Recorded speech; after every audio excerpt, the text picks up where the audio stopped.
Welcome to After Cana, a Fairest Love podcast dedicated to exploring the vocation of marriage. In each episode, we bring you stories, advice, and insights from experts and seasoned couples to help guide you in your journey, whether you're dating, engaged, or newly married.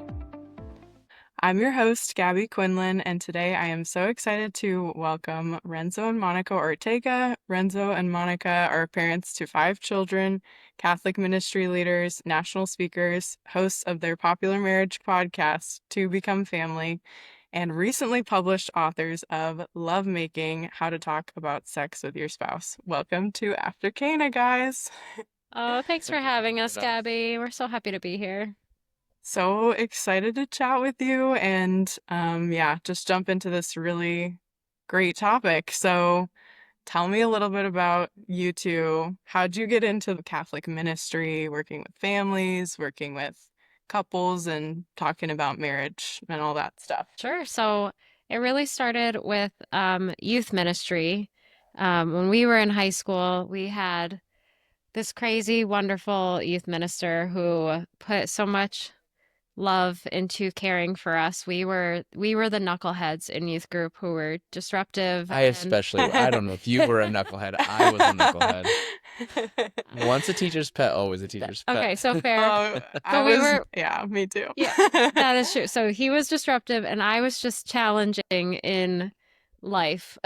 Like my life was hard in high school, as every high schooler thinks it is. And she just was so available for us and loved us where we were at. Um, she brought us on a big retreat and we really started to own our faith as our own after that. And so, in college, we just came back all the time and was helping her for a while, and then formally got into youth ministry, I guess, as like a paid position, and then got married, and we got into so we're still youth ministers. We're still the youth ministers at our Okay, parish, awesome. and Yeah. we love teenage knuckleheads because we know where they're at. So we were them. Yeah. And then we got into marriage ministry. Honestly, it was our first year being married. We had just connected somehow with the diocesan marriage prep leader, like director, I guess. Mhm. And she found out that we practice NFP, and she was like, "You are the youngest couple that openly admits that they practice NFP. Will you come and talk about that to Wow, pre-Cana yeah. classes?" So it started as that we came into the diocesan, not to teach pre-Cana because we're not hmm like certified in anything, but just practicers. We use it. Yeah, right. And I can talk, I promise. And so we started with that, and being it seemed as apparently it's kind of rare for a couple to go and give talks together, and Mm, the audiences seem to like the back and forth of the husband and wife, male and female perspective. yeah. So we started getting more of the day for our pre-Cana workshops in our diocese. And yeah, just slowly but surely, we started doing more and more of that.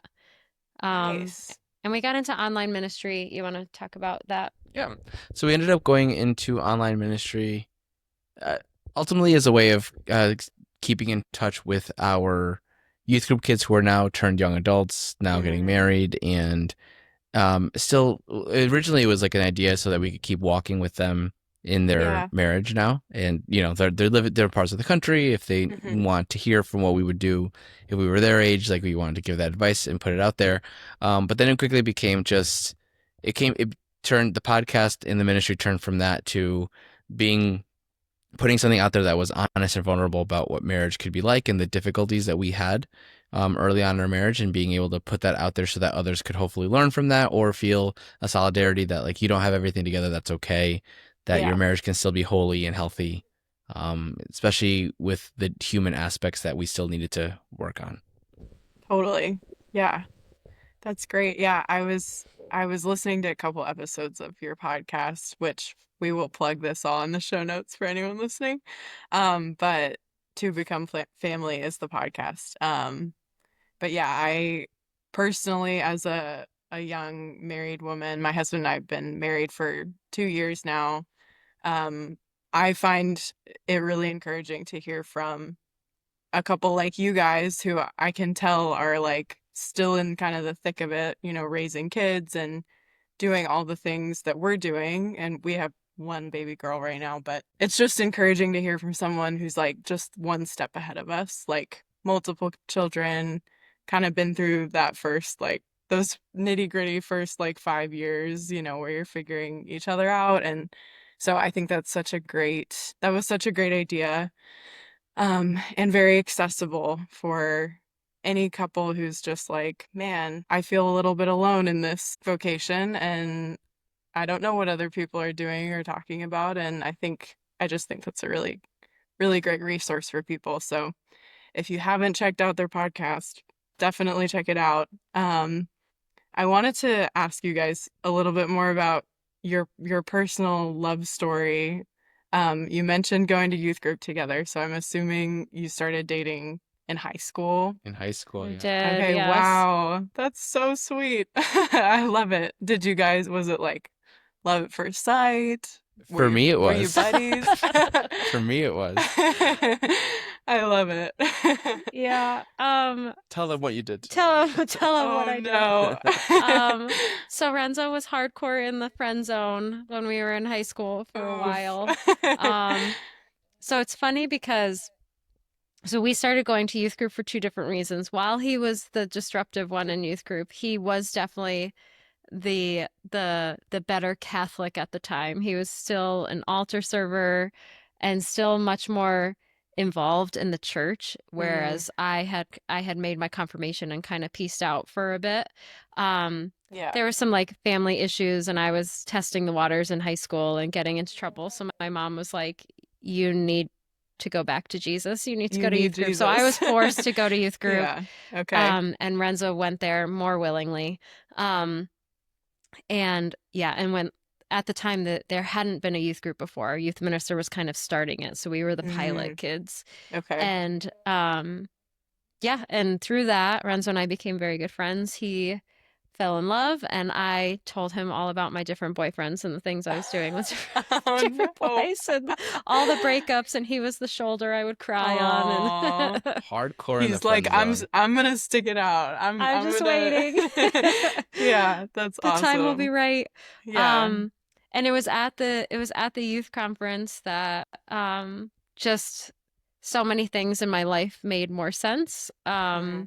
And, the sacrament of confession really helps straighten you out. So on the way home from the retreat, I shared my feelings with him, which I just thought were deep, intimate friend feelings. And as I did so, I realized they were love feelings. So we started dating pretty soon after that. And we dated through college and got married just after graduating.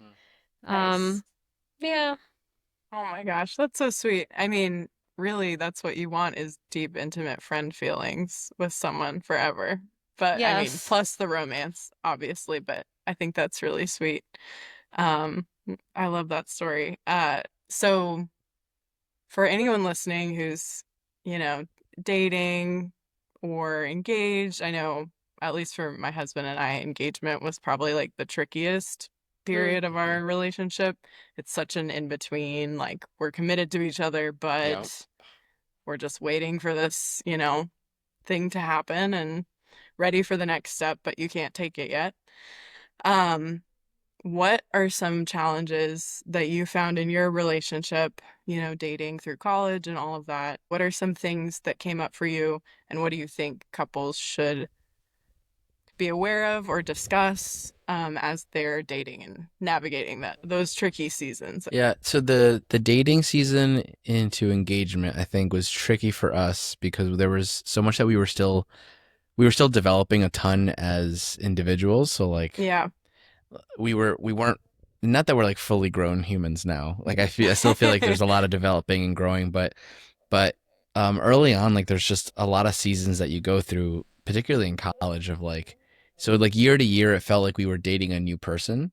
And what was difficult was adjusting to that. And then even in engagement, like we were still our likes and dislikes, though the core of us is still the same. Like there's just a lot of growth that's happening, and if you're not prepared to grow with the person, you do ultimately end up growing apart. So Right. that was one thing that we stayed committed to is continuing to get to know one another, continue not feeling like just because we were together for so long, like we had it all together. So that was very helpful to like keep that in mind of like we're committed to this, let's keep growing.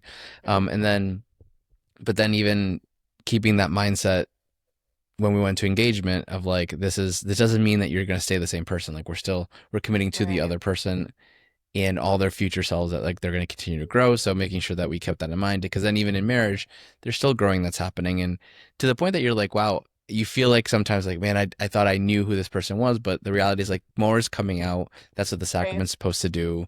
And just, I guess, be encouraged that like that's okay if you're having trouble with all the changes happening. Like that's part of the process of dating, engagement, and then ultimately getting married.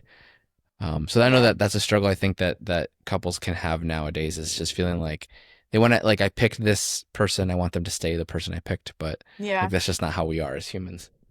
Definitely. Yeah. Yeah, I agree with that completely. And then I also think, and this is a continuing to evolve piece of our relationship, but learning that many of our disagreements are not necessarily that we disagree at the core of this situation or this Mm-hmm. problem or this conflict, but it's also in how we're communicating that. So we actually may be more offended or defensive against the way that it was brought up and how it Yep. was communicated, or how I misrepresented or how I misinterpreted, instead of like really at the core having a disagreement of the Mm-hmm. particular situation. So continuing to learn that, at the person that I'm with, we've chosen one another because we trust one another and we agree on a lot of these core values. And Yeah. maybe we need to learn how to communicate better, or how to listen better, or how to understand one another better. I think this is particular in engagement. You're Mm-hmm. now you're definitely on the same team. You've picked to be on the same team. So starting from that foundation of, we're in this and we're actually entering into this conflict or confrontation because we're on the same team and it's Mm-hmm. worth the Yeah. discomfort to get through it. Yeah. And so just to continue learning, one, how your tendency is to communicate and to receive, but then also to work on some of those shortcomings that you might have in your communication and in your listening, to be willing to grow and develop in that area. Yeah, definitely. Yeah, I think communication's obviously one of the most important things you can learn in honestly any facet of life, working, relationships, friendships, and definitely with your spouse. Um, for the person who's struggling to communicate their feelings, or for the person maybe who doesn't feel comfortable sharing everything they're thinking or feeling with another person, what would be a piece of advice of like how you can dip your toe into healthier communication? I would encourage them to first uh develop the skills within themselves to understand all the things they're feeling. Mm. Like one I've had a debate with some people about the Inside Out 2, because in Inside Out 2 they introduce a new emotion, anxiety, and I've argued with people, and I don't know how listeners feel about this, but I don't think that anxiety is an emotion. Because like a lot I of times like agree. that it's actually a catch-all. It's kind of like the IBS of the emotional system. Like it's just a catch-all of like, are you, because I think our daughter said like I'm feeling anxious after she watched this movie. I was like, all right, well, are you afraid? Are you nervous? Like, and I started Right. listing other, are you excited? So I listed a bunch of other emotions that you can call anxiety, but if you can Hmm. go a little bit deeper and figure out like, no, I'm actually afraid of something, or I'm actually excited about this. And I think for a lot of us, if we can't articulate our emotions well, if we actually don't fully know what we're feeling or why we're feeling it. So I think journaling could be really helpful for that, of just being able to Yeah. unpack everything that you're feeling. Because I think once you understand yourself, and I know we in our marriage now, so like we're married 12 years, I can tell Monica like I'm upset because of XYZ, and when you said this it reminded me of that, and like I can Mm. lay that all out there, so then she can really like, then she can take a step back, really listen, digest all the things, be like, okay, this is what you're expecting from me. Versus earlier in our marriage, I'd be like, I didn't like that you did that. And that would be it. And it would just be a lot But of why? argument but why? Right. So it'd Yeah, just be a lot yeah. of arguments. So getting to know yourself so that you could articulate yourself better is a good, helpful skill, I think. Yeah. Not that we would necessarily recommend all of her work, but Brene Brown was very helpful Yes. in helping us to understand vulnerability, like the good and the benefits of vulnerability and the Mm-hmm. idea of shame. And also within some of her work, she actually like laid out, I think it's like 3 or 4 pages in her book of Mm-hmm. different feelings Mhm. and like Oh, like interesting. it's Yeah. just a running list of different feelings, and to the more specific you could get in describing, the better the person that you're communicating with can understand you. So Mm. that was really helpful for us for a while to hold on, I'm actually going to go to the list and pick the one Yeah. just to help. I think for me too, we kind of at our baseline communicate very differently. Renzo's more of an external processor and I'm Mm. more of an internal processor. So he'll say things out loud, even if it's not necessarily his full committed thought, but like as Right. it comes in and as he's processing and thinking about it, it comes out of his mouth. And then for me on the opposite end, I stew over things, and I say, I'm much more intentional with what I want to say, but it also then takes me more time to get there.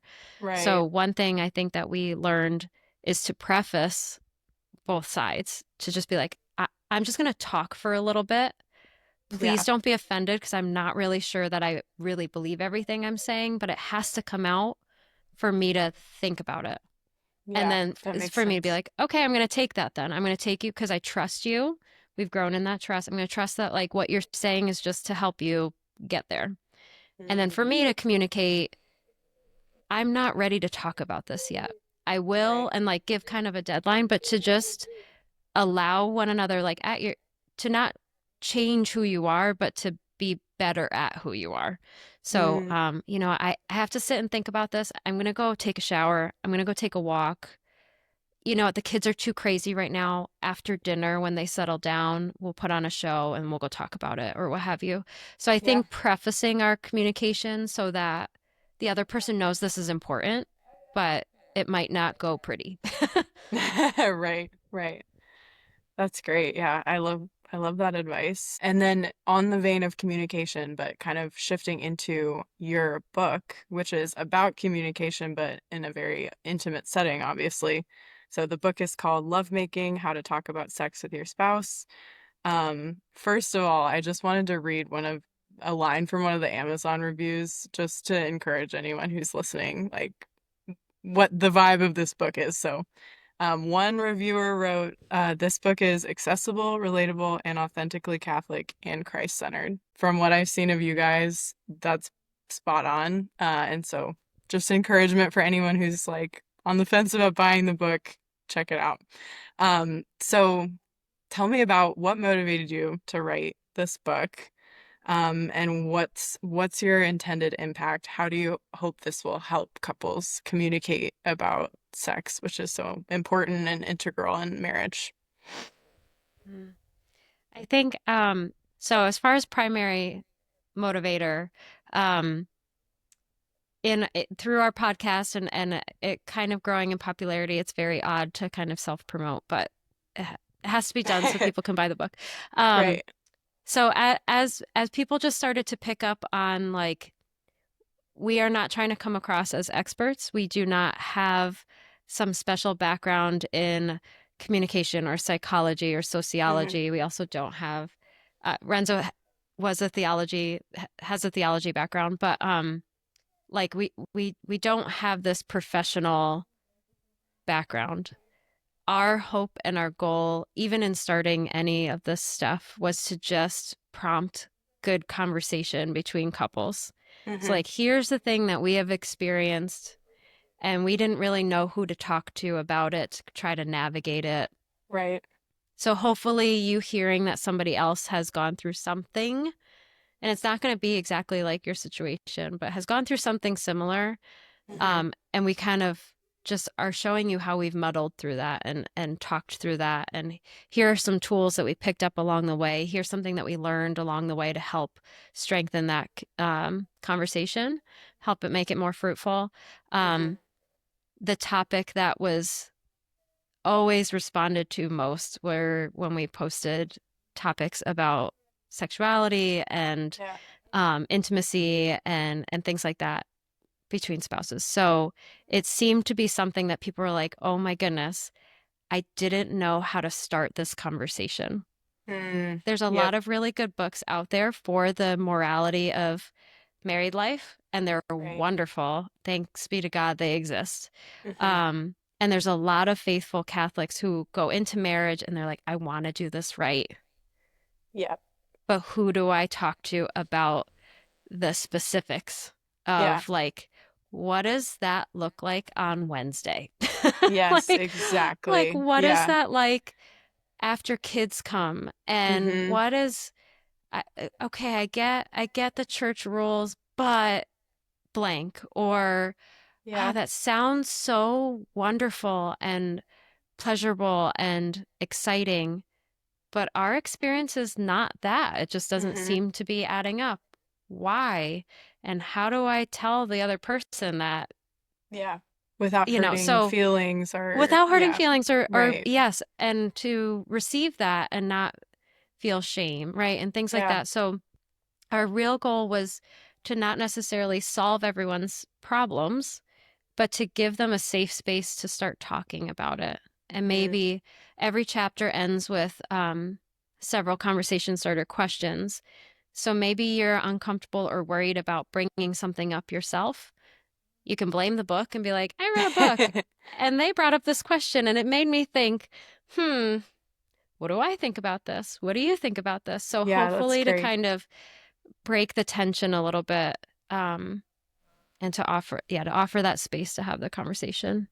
I think another thing that's unique about the book is that we include our personal stories in there, and they're not glory stories all the time. Like they're not just testimonies of like how Jesus fixed everything, but it's a lot of just our struggles that we put in there, and we authentically and honestly wrote about the struggles we had earlier in our marriage, because I think they're not unique to us, and we wanted to give people solidarity. Again, like you're reading the book and it's like, okay, they know me because they're experiencing the same thing. So like at least whatever they're going to speak to, they know this experience that I'm having. And then also, so like there's solidarity there, and then also showing that like, and you can still stay married and you can still have a good marriage and a healthy sex life. Like it's not the end just because things are really hard right now.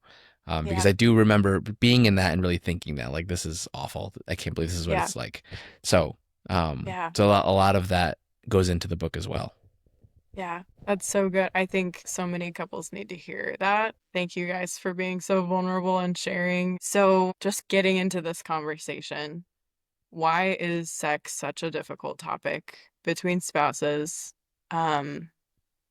What are kind of barriers to having those conversations in the first place, in your opinion? And I mean, from what I've seen and experienced, I think there's a lot of expectations based on the culture and movies and even just anecdotal things from other people. And I think there's a lot of shame surrounding conversations about sex in general.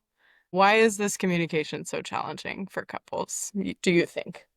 Yeah, I think part of the challenge with this conversation is truly how like intimate, like really, it's a very naked conversation about naked things, right? So True. And I think that's really where it is, because it's where human experience and your spirituality collide. Like the two are inseparable. However, you need formation in both for the fullness of the act to really meet its climax. No pun intended, but like they go so intricately together. However, usually our human formation in this area is at least different from one experience to the, husband to the wife and wife to the Right. husband. Our backgrounds in that are probably going to be different, whether it's experience or how we came across this topic in the first place. Some of us had no sex talk from our parents. Some of us had Yep. really horrible, awkward ones. Some of us, our parents were really great at being like, we're here to talk about this and we're available. Some of us have been wounded by purity culture. A lot of us have been wounded by the outside culture. Yeah. Movies, TV make it seem like this is great. And then it's so wonderful. You just like stay in bed and you never move. And then you wake up in the morning and you're like, wait, that is not how it goes. Not at Right? all, especially when you have kids. Oh my goodness. So there's so many different things. And then you're bringing that with another person. Yeah. And then there's the very real spiritual reality of two becoming one flesh and what that really means in your sacrament. So do you know that? Have you been catechized and evangelized, and do you understand that?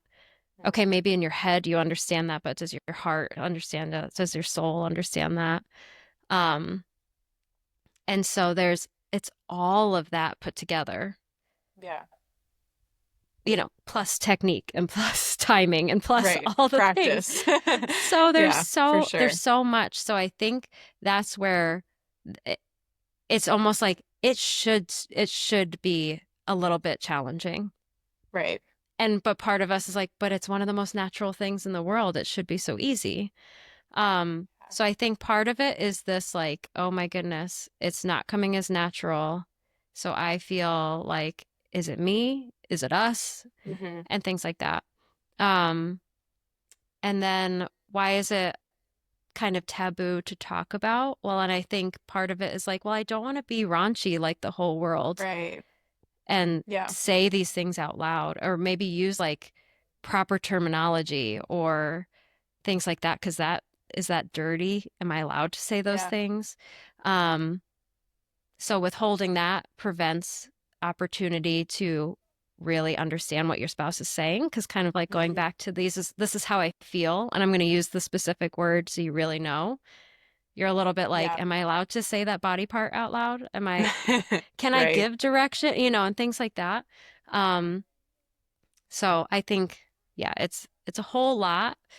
And so hopefully this book kind of gives you a little pieces to grab onto to maybe start a conversation about. Yeah. How do you dive into those conversations on a very practical level? So one question we think that all couples should ask, whether they're engaged or newlyweds, or and there's different degrees of this question, I suppose, but you can start by saying, can you relax in a mess? Like, can you kick back? That's a really good one. Yeah. And so for me, it's like, no, I'd prefer things to be tidied up and then I can turn off and relax. My With husband Renzo, he's just like, turns off everything around him, and he's like, we can clean tomorrow, Yep. Yep. So answering that question allows you to understand, how can one or both of you get turned on? Because you have to be able to like turn off to enter and just be fully present to the person in front of you. So for me, it's very hard if I know that there's like a checklist to do, or the bedroom is a mess, or what have you, to fully be present in that moment. And so if you're coming from two different perspectives on that, it's hard to understand one another. Well, why can't you really just be here with me? Like, the moment is fine, and like, let's just be romantic and be intimate. And you're like, wait. And so sometimes you think that's a personal thing, and it's not about you, it's about me. For sometimes that for me means I have to ignore it and I have to choose that. Right. And other times it's for Renzo to say, okay, I'm going to pick up some of the load and help make this happen so that you're more comfortable. So I think just that question, can you relax in a mess, will then unfold a deeper understanding of where's your mind at in moments like this. Right. Yeah, and I think like piggybacking off of that, even asking the question like, what are you hoping to I wouldn't say what are you hoping to get out of sex, but like what's your aim when engaging with your spouse? Right. Because I think that getting to the core of like, are you becoming one to be close to one another, to get closer to one another, or is the other person being used in any way? Like Right. being aware of like, are you more aroused when you've had a very stressful day? Are you looking for sex when like things have just been really hard? Mm-hmm. Or did like when you're stressed and you have a very stressful day, like does your sex drive completely shut off? Like just knowing yourself again, like back to like the kind of the journaling thing I was saying earlier, but like understanding like what drives you to pursue your spouse, so that you're aware of like, hey, if you're like in our marriage, like I would pursue at times that weren't ideal, and recognizing that in myself and be like, you know what, I shouldn't be pursuing right now because these things are happening in our lives. Monica has this on her plate. Right now, it's a very selfish time to be pursuing. Right. Just being aware of those things, I think, going into a conversation help a lot, and even just bringing that up in a conversation, like, can we both discuss what we're pursuing here? Because we may not be pursuing the same thing, and that's why this feels so disconnected. Yeah. Yeah. I think too, also being comfortable saying, like, I know you've got a lot going on. I really feel distant from you and I really need to connect with you in this way. Like, I know you're not feeling it, but like, can we make it happen in the next couple days or like something like that? I think is something we've had to do just with stressors of Mm-hmm. life and different circumstances come up. But I think just having that, you know, kind of courage to say where you're at on either side and just be really open with your communication can really help. Speaking of stress, how can couples navigate stress, whether it's, you know, work, parenting, medical struggles, you know, all of that kind of stuff? How can people navigate that in regards to their, you know, sexual relationship or even just intimacy in general? How can couples strive for intimacy regardless of their what's going on in their lives? Sure. I think again, going back to think about where is your baseline? So when Hmm. you're in stressful situation, is your tendency to withdraw and to move away from, or is it to um, find an outlet like that is Hmm. separate from the stress? So knowing that first is really important for you because am I over pursuing or am I under pursuing? And for Yeah. some, that'll be again for at the example coming from me, so I can speak from my experience is Yeah. that there are times where I'm then going to have to choose because we are so stressed and because things are kind of chaotic. I'm going to have to choose to prioritize intimacy because that Hmm. really is more important than Yeah. some of the things that are happening. And again, it's like analyzing what's really happening too is but is a certain amount of time with my spouse just he and I, is that really going to like negatively affect all the stress? Right. Probably not. And so I should choose to prioritize our marriage and prioritize our connection and I'm going to end up enjoying it, right? Like that's also part of it. Yeah. Like it's going Right. to be a good for my marriage. And then for the other, if you're on the if you're not like me, maybe saying, you know what, this might not be the best time. How else can I pursue intimacy and connection with my spouse that is Hmm. outside of sex? Can I do acts of service? Can I carve out time so that they can have alone time and to decompress? And Yeah. I'll take the brunt of the kids or the house chores or whatever and give them a break. Um, Yeah. so all of these, like, as long as how can I love the other in this time of chaos and not make this about me? Hmm. Then you're working in the right direction. Yeah. That's great. Yeah. I think also to that point, when you are thinking of the other and doing things that you know, like, okay, this is really me serving my spouse right now. I think the sexual intimacy can often come from that really Yep. easily too. So, for example, your husband takes, you know, the kids and sends you out to go on a walk or work out or get coffee by yourself or read a book. And then you come back refreshed and like wanting to connect with him and, Mm-hmm. you know, feeling just replenished, I guess, in a different way. And so that it all, we're whole people, so everything plays on each other. So I think that's really helpful to think about too. So I know you guys kind of mentioned this, kind of matching each other's energy or having mismatched energy in regards to, wanting to be intimate. Um, how can couples talk about that? And how can people basically say what they need, or say what they'd like, without hurting feelings or breaking trust and that kind of thing, or using their spouse, like. What do you think? So I was thinking. yeah, I know you were thinking. Yeah, so one thing that so a lot of how we've been able to develop our communication better has been by learning different vocabulary. Again, going back to this Brene Brown list of feelings, Yeah. external and internal processing, and that was we had never heard of that before marriage, but then in learning that, we're like, oh, that helps me understand you and helps me understand myself. We also learned about these two terms, spontaneous and responsive arousal. Spontaneous arousal is people that are experience arousal much more quickly. They can just be ready when they're Yeah. ready. Yeah. And then responsive arousal is more in response to pursuit or in response to stimuli or situation, and kind of the mood being right, you might say. Right. So, and I think a lot of people get that confused with sex drive, like a lack of sex drive versus a high Yeah. sex drive, and they're different because the two are still talking about like how you then are prepared to enter into sexual intimacy. So in having that and in learning that, it wasn't like one has a lack of interest and one has extra interest. It's just in how quickly that interest perks up. Right. Interesting. Yeah, I've never heard it described like that. That's super Yeah. helpful. So Yeah. that was helpful for us because it wasn't so much like, well, you never and you always. It was Right. just, it looks different.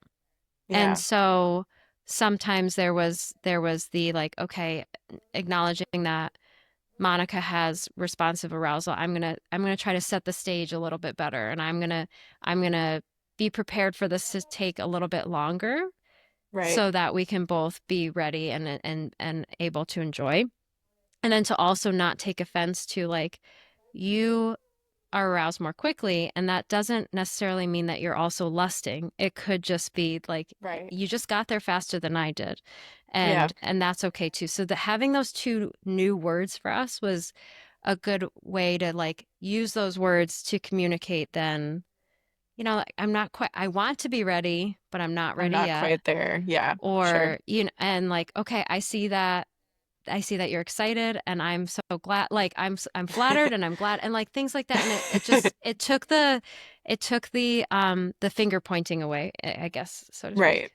Yeah. And like the spouse that's not a certain, like if both spouses are just have different energies, like you said, or just one's spontaneous and one's responsive, like for the spouse who's spontaneous, it could seem like I don't understand what you're talking about. Like, what do you mean? And just it feels like you're the person in a different world. And so that's Yeah. okay. And like just understanding like they just don't work the same way that you do. There's nothing wrong with them. No one's broken. It's just you're two different individuals. You're very unique. And that's just something that like you chose that. Like you want a person that's different from you. And Yeah. just being okay with that. I think that's a big thing that, at least from my perspective, I needed to get to just be okay that like things aren't going to work just the way that I want them to, because Monica's her own self. Yeah, for sure. Yeah, I think just having no expectation. I mean, it sounds bad. Just having like no expectations, which is nearly impossible to do, but I think, yeah, a lot of people just put a lot of pressure on the other person to, like you said, respond the way they would respond, or get there at a certain pace. And I think ultimately um, you just have to recognize, like, we are two imperfect people striving for a perfect relationship. There's going to be bumps. There's going to be bumps along the road. And it doesn't make our marriage bad or our sex life unhealthy, right? So in those times where couples can't partake in sexual intimacy, whether it be because they're dating and saving themselves for marriage, or in marriage postpartum, or practicing NFP, whether there's a medical condition or something preventing, a couple from having sex.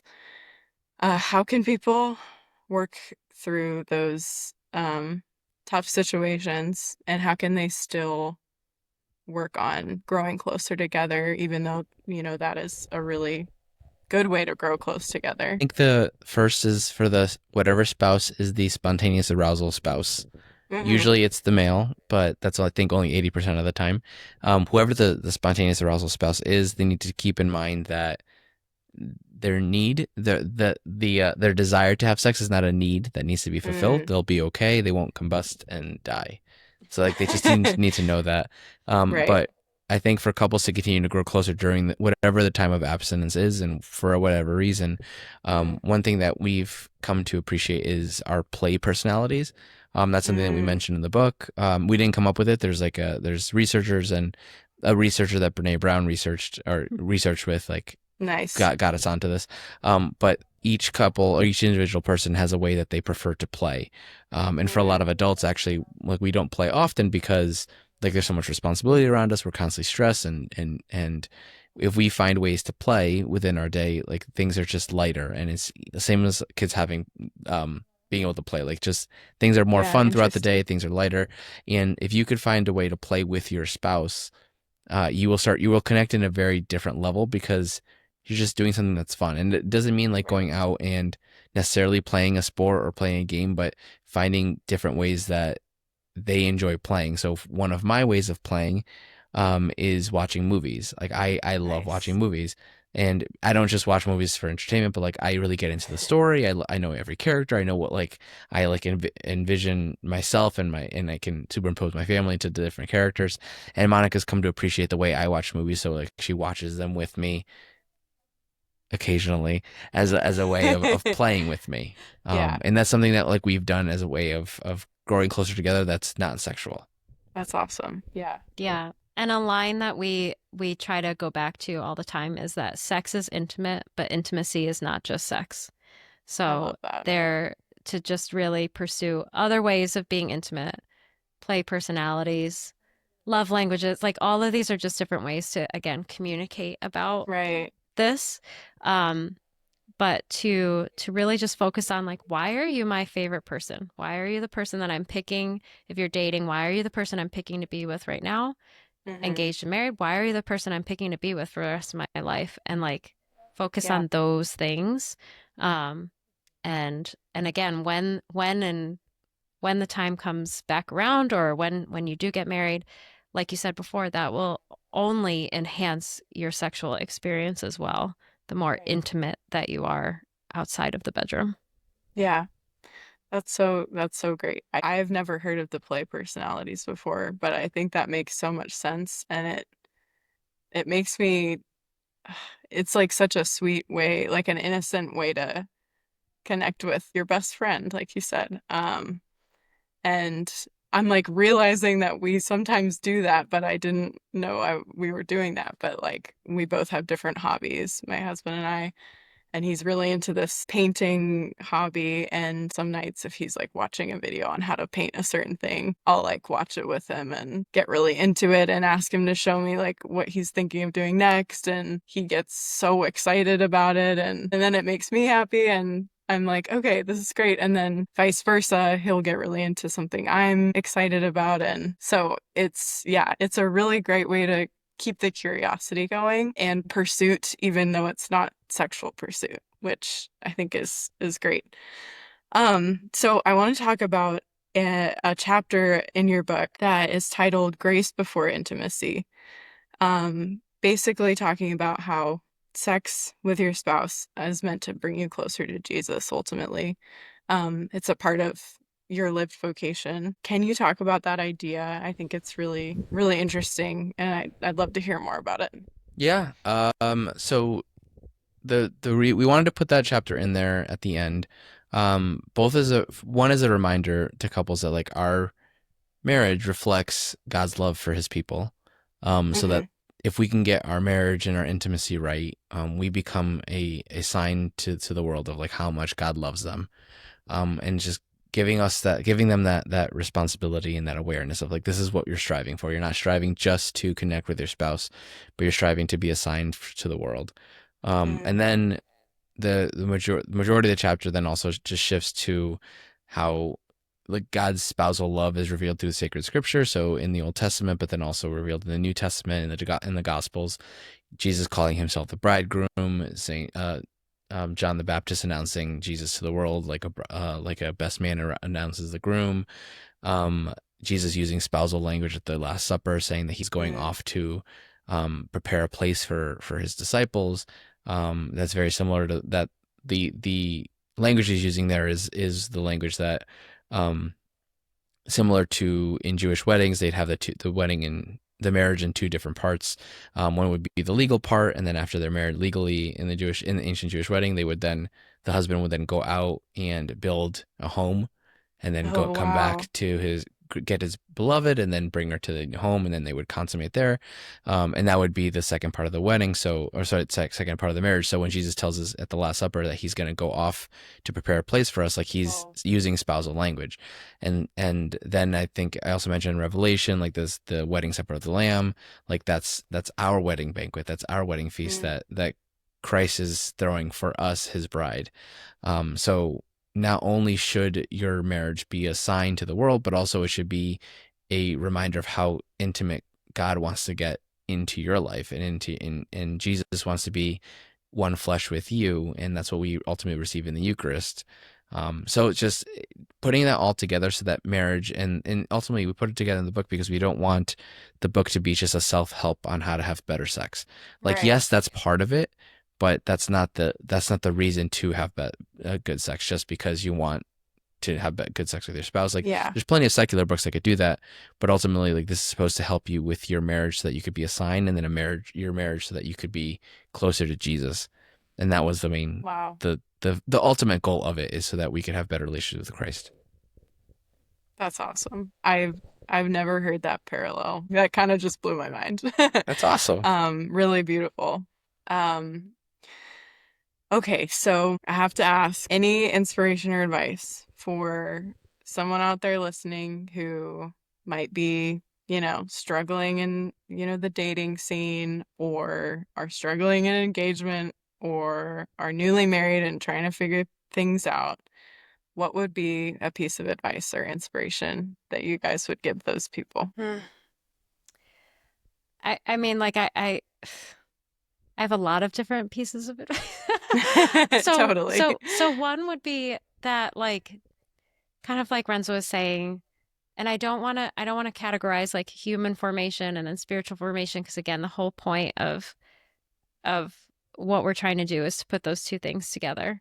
Yeah. Um, but if you truly really like, if you really feel like you're struggling, and I keep trying, but I'm not getting it right, is to really pursue the sacraments, because our humanness is always going to fall short. And so the more that we invite God in, the more that we cooperate with his grace, the more things are going to be transformed, because it's not just us. So if you're not yet married, and even if you are, but like going to the sacrament of confession, frequent mass, go to daily Yeah. mass if you can.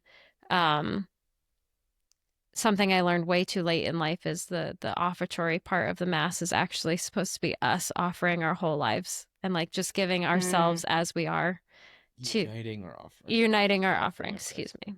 Yes, theology. But I didn't realize I had a Right. part in That's, it. yeah, I yeah, guess is the totally. point. Is I was like, okay, great. The bread is like, but Yeah, in yeah, that moment, we are supposed to participate right. in where we're at, like whether we are a turtle dove or a prize ram, like any wherever we are, And I think to not bypass that part of like God wants us as we are, and that is a good sacrifice to like really authentically just to do that.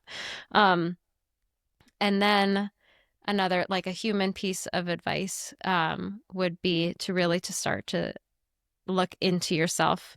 Our old pastor, who's now retired, this again was like, it's so silly and simple, but when he said it for the first time, I was like, oh my gosh, that's so right. But every time we point fingers, you point a finger at somebody else, remember how many fingers are pointing back at you. And so, we feel like we're struggling with our fiance or our spouse or our boyfriend or girlfriend, and they surely probably have some part in this situation, but like maybe I should look first at myself and how am I contributing to this, and where are things that I can work on, what area of communication is falling short on my end, and to work on that. And that often that humility inspires the other to also take a chill pill and work on themselves a little bit too. Often. Nice.